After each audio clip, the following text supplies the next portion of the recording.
बोले ये तो समय बताएगा कि पुत्र है कि पुत्री है, लेकिन जो भी इसके गर्भ में है वो ही तुम्हारे विनाश का कारण बनेगा, जाओ।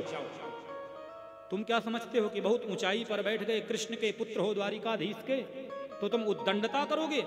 नियम कानून सबके लिए होता है। और महाराज ये बात कृष्ण पुत्रों ने बताया नहीं, काफी दिन तक उस कड़ाही को घिस करके समुद्र में फेंक दिया। बाद में कृष्ण के पिता वसुदेव उनको बात बताई, तब तक बहुत देर हो चुकी थी।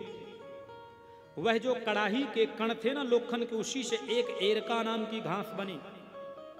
और जब ये पता चला वसुदेव जी को तो बहुत दुखी हुए और जाकर के नारद जी के पास में गए। बोले अब मुझे अंतिम उपदेश करो, मुझे मालूम है कि अब यदुवंश के विनाश का समय आ चुका है। और नारद जी ने कहा आप जनक के पुत्र नवयोगेश्वरों के पास में जाइए, वो आपका मार्गदर्शन करेंगे।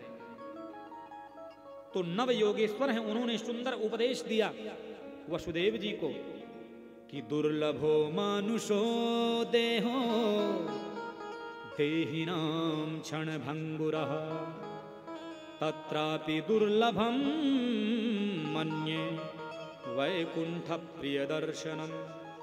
वसुदेव जी ये शरीर दुर्लभ है, 84 लाख योनियों के चक्कर काटते काटते, कुत्ता बिल्ली गधा बनते बनते तब जाकर के एक बार मनुष्य का शरीर मिलता है।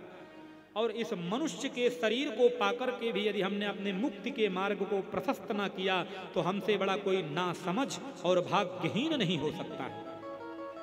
क्योंकि साधन धाम मोक्ष कर द्वारा, साधन धाम मोक्ष कर द्वारा, पाय न जेहि पर लोक सुधारा, पाय न जेहि पर लोक सुधारा, साधन धाम मोक्ष कर द्वारा, साधन धाम मोक्ष कर द्वारा, पाय न जेहि पर लोक सुधारा।